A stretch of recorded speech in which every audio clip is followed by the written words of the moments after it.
কলমা শক্তি কলমা ভক্তি কলমা বিনে নাই রে মুক্তি কলমার জোরে হাজরের দিন তোরাইবেন রাসূল হায়রে কলমার জোরে হাসরের দিন তোরাইবা রাসূল কলমা লা ইলাহা ইল্লাল্লাহ মুহাম্মদ রাসূল কলমা লা ইলাহা ইল্লাল্লাহ মুহাম্মদ রাসূল যে কলেমা শার কইরাছে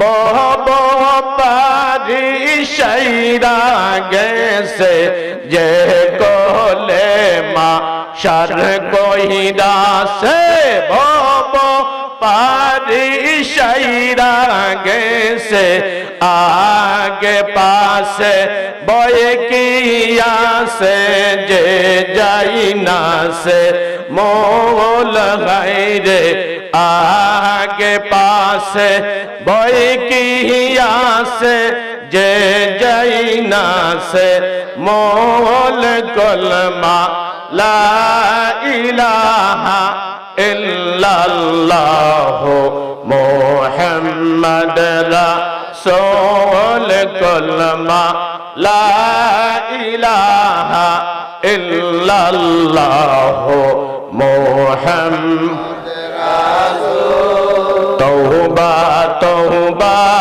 বাণী পরশুদ্ধ মনে রে তওবা তওবা বাণী পরশুদ্ধ মনে রে যতই পাপ করিয়াছ মুক্তির লাগি কি কইরাছ একমাত্র ঔষধ আছে তওবা তোমার জন্যে রে তওবা তওবা বাণী পরশুদ্ধ মনে রে তওবা তওবা বাণী আউয়ালে আখিরে নবী আউয়ালে নবী কারে রকান্দার আউয়ালে আখিরে নবী আউয়ালে আখিরে নবী কারে রকান্দার আর হরগশে দয় পর মিলাদ মুস্তাফা মিলাদের ফজিলত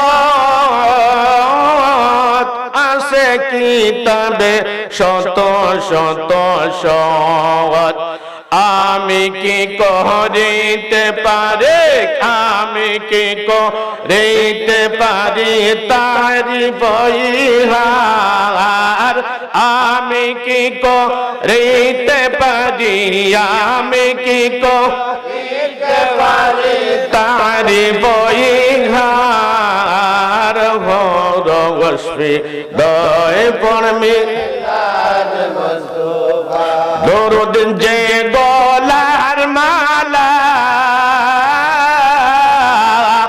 বেন্দে রাখো এই বেলা দিন গেল মন রে দিন গেল মন রে সময় গয়া যায় দিন গেল মন রে দিন গেল মন রে সময় গয়া যায় ঘর বসবে দয় বন হর জমারাতি বিচে তাকে কিতাবে আছে প্রাণ কইলা পরশবে প্রাণ কইলা পরশবে মৌলাদ মুস্তাফা প্রাণ কইলা পরশবে প্রাণ কইলা পরশবে মৌলাদ মুস্তাফা হর ওয়াসফিদায় পড়মি। সম্মানিত আমার গ্রামবাসী, আমার ছোট ছোট ভাই ভাতিজা যারা আছেন, এগুলি আপনারা শুনছেন না। আমার বড় যারা আছেন, আমরা মুরব্বী আছেন, এটা খে গাইতা বা আপনারা খে গাইতা, এটা আমরা দাদা ভাই গাইতা না। আমি ওই দাদা ভাইয়ের ওই কথাগুলির আমি গবেষণা শুরু করছি। গবেষণা শুরু হইয়া আমি সিয়াসিত্তার গ্রন্থগুলির থেকে, অর্থাৎ আমি আপনারা দোয়ায় তো ইফতা পরীক্ষা দিয়ে দিছি এবং আমি গবেষণা শুরু করছি। দেখুন আমার দাদার এই কথাগুলি কোরআন এবং হাদিস সম্মত কিনা। শুধু সিয়াসিত্তার কিতাব, ওই যে আমরা কিছু আগে বলছি অর্থাৎ দুরুদের কিছু বিষয় দেখেন। এখানে আমি বাইহাকি শরীফের হাদিস, এক কান দলিল হলো বাইহাকি শরীফের হাদিস, এরপরে তিরমিজি শরীফের হাদিস, এরপরে বুখারী এবং মুসলিম শরীফের হাদিস। দেখেন আল্লাহর রাসূল কি বলেন। আর আমার দাদা এইগুলির কত বছর আগে এইগুলির সুন্দর করে কবিতার ছন্দর আকারে আমার দেশের মানুষের অন্তঃকরণে কইতা, আর মানুষের একটা জজবা, একটা ঢেউ উঠে যায়। ঢেউ তো না, আচ্ছা এখন জুস আইছে। এখন আপনারা বলেন তো, যদি নদীর মাঝে পানি থাকে তাইলে বাতাস আসলেই তো ঢেউ উঠে। আপনারা কি দাও বলেন? হ্যাঁ, আচ্ছা।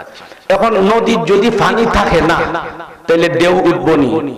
আপনি আমার প্রত্যেকের ভিতরেই ঈমান আছে না? যখন এটা একটা অত্যন্ত গুরুত্বপূর্ণ বিষয়, পানির মধ্যে যেইভাবে বাতাস লাগলে ঢেউ উঠে যায়, ঠিক নবী প্রেমিকদের অন্তঃকরণে যখন রাসূলের উপর কোনো কিছু আমল করা হয় তখন ওইভাবে ঈমানি জজমা বেড়ে যায়। যেমন দেখেন, আমি দলিলগুলি আমি প্রত্যেকটা কিতাব থেকে আমি কোট করে করে আনছি। وأنه عليه الصلاة والسلام من تمسك بسنتي عند فساد أمتي فله أجر 100 شهيد। আমার রাসূল বলেছেন এমন একটি সময় আসবে যেই সময়ে ফিতনা ফাসাদের যুগ চলে আসবে। ওই সময় যদি আমার কোন উম্মত একটা সুন্নাত জিন্দা করতে পারে, ফালাহু 100 আজরা শহীদ, 100 শহীদ হয়। আজ থেকে প্রায় 50 বছর আগে আমার দাদাই দেখতাম ওইগুলি নবীর প্রেমিকদের সাথে রাসূলের শানে শ্লোক গেতে গেতে আমার দেশের মানুষদেরকে আল্লাহ এবং রাসূল মুখী করেছেন। আমার রাসূল ওইভাবে কিতাবের মধ্যে ওইভাবে আমার রাসূলের জবান নিঃসৃত বয়ান, ওই হাদিস কানা বাইহাকি শরীফের হাদিসের মধ্যে আল্লাহর রাসূল বলেন, ওয়া আনহু আলাইহিস সালাতু ওয়াস সালাম মান তামাসসাকা সুন্নতি, যেই ব্যক্তি এই পৃথিবীতে আমার সুন্নতকে জিন্দা করবে, ইনদা ফাসাদি উম্মতি, ফাসাদের সময়, ফিতনা ফাসাদের সময়, আখেরি জামানার সময়। আপনার কষ্ট হইতেছে নি?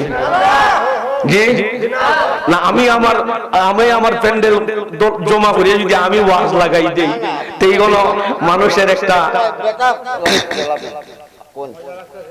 যদি আপনারা যদি যতটুকু সময়, আধা ঘন্টা সময় দিলে আধা ঘন্টা একখানা হাদিস, 2 নম্বর হাদিস খুব সংক্ষেপে। ওই হাদিস কানা হইল তিরমিজি শরীফ। আমরা তো অনেক মানুষ আপনারা দেখবেন এখন প্রত্যেকের পকেটে ওয়াজ, পকেটে ওয়াজ আছে না? জানার বাকি নাই, মানার বাকি। আসুন হাজিরিন, তারপরে বলেন ওয়া আনহু আলাইহিস সালাতু ওয়াস সালাম মান আহাব্বা সুন্নতি ওয়া মান আহাব্বানি কানা মাইয়া ফিল জান্নাহ, রাওয়াহু তিরমিজি। আমার রাসূল বলেন, যেই ব্যক্তি আমার যেই উম্মত আমার সুন্নতকে মহব্বত করবে, ভালোবাসবে, ওই লোকটা আমার সাথে, আমি নবীর সাথে জান্নাতি হয়ে যাইবে। তাইলে রসুলের সাথে জান্নাতে যাইতে হলে দরকার কি? জি, রসুলের মহব্বত করতে হবে সুন্নত তরিকায়। আমি শুধু আমার দাদা ভাই যে শ্লোকগুলা বইতা ওইগুলির গবেষণা করে আমি সিয়াসিত্তার সব গ্রন্থ থেকে ওইগুলি দলিল আমি কোট করছি। এরপরে দেখেন قال رسول الله صلى الله عليه وسلم لا يؤمن أحدكم حتى يكون أحب إليه من والده وولده والناس أجمعين رواه البخاري والمسلم। হযরত ওমর থেকে বর্ণিত, হযরত ওমর বলেন, ইয়া রাসূলুল্লাহ, ইয়া হাবিবাল্লাহ, আপনাকে আমি মহব্বত করি, আপনাকে আমি মহব্বত করি আমার ছেলে মেয়ের থেকে বেশি। আমার রাসূল বলেন লা ইউমিন। কে কাকে বলতেছেন চিন্তা করবেন, কে কাকে বলতেছেন? হযরত উমরকে বলতেছেন লা ইউমিন। তুমি তখন মুমিন হইতে পারো নাই, মুসলমান হইতে পারো নাই কেন? ইয়া রাসূলুল্লাহ, আমার ছেলের থেকে, আমার মেয়ের থেকে, আমার মা বাপ থেকে, আমার পরিবার পরিজন থেকে বুঝি না। লা ইউমিন, তুমি তো এখন পর্যন্ত মুমিন হইতে পারো না। ইয়া রাসূলুল্লাহ, কখন মুমিন হইতে পারবো? তখন আমার রাসূল ওই হাদিসে মুবারাকা তেলাওয়াত করেন, লা ইউমিনু আহাদুকুম হাত্তা ইয়াকুনা আহাব্বা ইলাইহি মিন ওয়ালিদিহি ওয়া ওয়ালাদিহি ওয়ান নাসি আজমাইন। ছেলে মেয়ে, স্ত্রী, পুত্র, ধন সম্পদ, এমন কি নিজের জান থেকে যতক্ষণ পর্যন্ত তুমি আমি নবীকে মহব্বত করবে না, ততক্ষণ পর্যন্ত তুমি কামিলে ঈমান মুমিন হইতে পারবা না। সেই জন্য নোয়াগার মানুষ, এলাকার মানুষ সাথে পায়ে ধরে বলে যাই, আমল যাই করেন না কেন, আমল যতটুকুই করেন না কেন, কোন কথাই কাজে রসুলের শানে কোনো বেয়াদবি করবেন না। যদি রসুলের শানে বেয়াদবি করে ফেলেন, তাইলে মহান আল্লাহ রাব্বুল আলামিন আপনাকে ক্ষমা করে দিবেন না। এরপরে দেখেন, এরপরের হাদিস দেখেন, ওয়ানুহু আলাইহিস সালাতু ওয়াস সালাম, মান সাল্লা আলাইয়া সালাতান ওয়াহিদাতান সাল্লাল্লাহু আলাইহি ওয়া আলাইহি 10 সালাতিন ওয়া হুত্তাত আনহু 10 খাতিয়াতিন ওয়া রুফিআ লাহু 10 দারাজাতিন। আমার রাসূল বলেন, যেই লোকটা, যেই উম্মতটা নীরবে নিবৃত্তে নির্জনে নির্জন কোটায় বসে যদি আমি নবীজির মহব্বতটা অন্তরে লালন করে ধারণ করে যদি এক মর্তবা দুরূদের আমল করতে পারে, আমার আল্লাহ রাব্বুল আলামিন 10টা নেকি দান করেন। যদি শুধু 10টা নেকিই শেষ করেন না, আমার আল্লাহ রাব্বুল আলামিন 10টা গুনাহকে কর্তন করে দেন। তারপরে এখানে শেষ করেন না, ওয়া রুফিআত লাহু 10 দারাজাতিন, 10টা মর্যাদা মহান আল্লাহ রাব্বুল আলামিন আমার রাসূলের খাতিরে তার 10টা মর্যাদা বাড়িয়ে দেন। বলেন সুবহানাল্লাহ। তাইলে একটা ঘটনা মনে হইছে আপনারা কইলিতাম, কেডা হল বেবে দেখি সম্বিদেশি, বেবে দেখি সম্বিদেশি, মিশা মায়ার ভবেতে আপন বলতে কেহ নাই জগতে। দয়াল নবী বিয়নে, নূর নবীজি বিহনে, আপন বলতে কেহ নাই জগতে। আল্লাহ আল্লাহ আল্লাহ আল্লাহ আল্লাহ আল্লাহ। যারা তোমার ছিল গয়াপন, তারা সবে মিলে মিশে পরাইবে কাফন। আল্লাহ আল্লাহ আল্লাহ। যারা তোমার ছিল গয়াপন, তারা সবাই মিলে মিশে পরাইবে কাফন, তারাই আবার করবে দাফন, তারাই আবার করবে দাফন, রাখবে নিজম গরেতে আপন বলতে কেহ নাই জগতে, নূর নবী বিহনে দয়াল নবী বিহনে আপন বলতে কেহ নাই জগতে। আল্লাহুম্মা সাল্লি ওয়া সাল্লিম ওয়া বারিক আলাইহি। একজন গ্রাম্য মানুষ খুব গরিব, না ডিস্টার্ব করো না বাবা, একজন গ্রাম্য মানুষ খুব অভাবী মানুষ, তার 4-5টা ছেলে মেয়ে, সে ওই লোকটায় যা ইনকাম করে তা দিয়ে তার পরিবারটা চালাইতে পারে না। তখন ওই লোকটার স্ত্রী মহিলাটায় বলে, তুমি একজন ভালো মানুষের সন্ধান, একজন ভালো নেককার মানুষের সন্ধান খুঁজো, ভালো একজন মানুষের কাছে যাও, যাই আমাদের এই যন্ত্রণার কথাটা বলো, আমরা যে এই অবস্থাটা, যে আমি কই যাইমু, এখন কই গিয়ে ভালো মানুষ খুঁজা পাইব। বুঝি 2টা নিদর্শন দেই।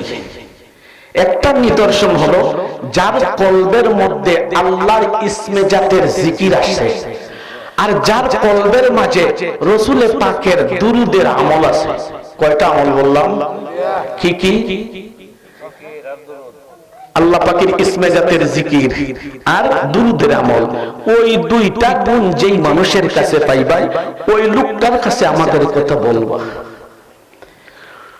বেগমের কথা পুরুষরা অতি সহজে শুনে, শোনার কারণে আমি আমার অন্যদিকে যাই না, শোনার কারণে দুঃখিনী মা বাবাকে সারিয়া বেগমের সাথে পলায়ন করে না।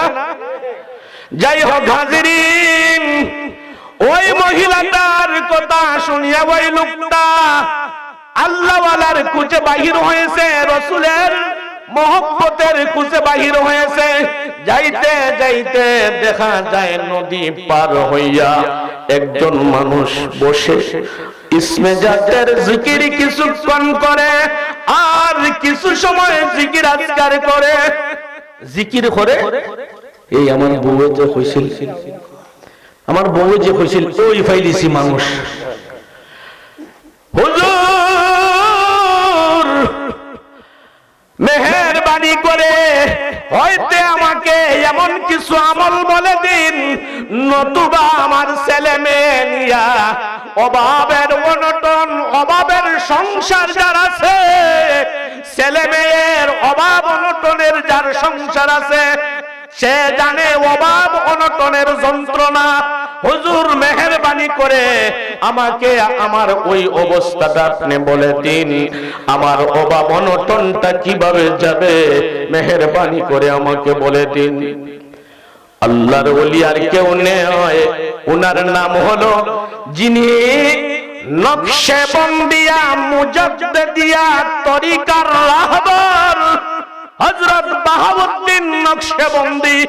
উনি বলেন, ও শাগরিদ, আমি যেই আমলগুলি বলবো তুমি এইগুলি করা সম্ভব নয়। বুঝি সম্ভব, আমার সম্ভব হবে, বুঝি সম্ভব হবে না।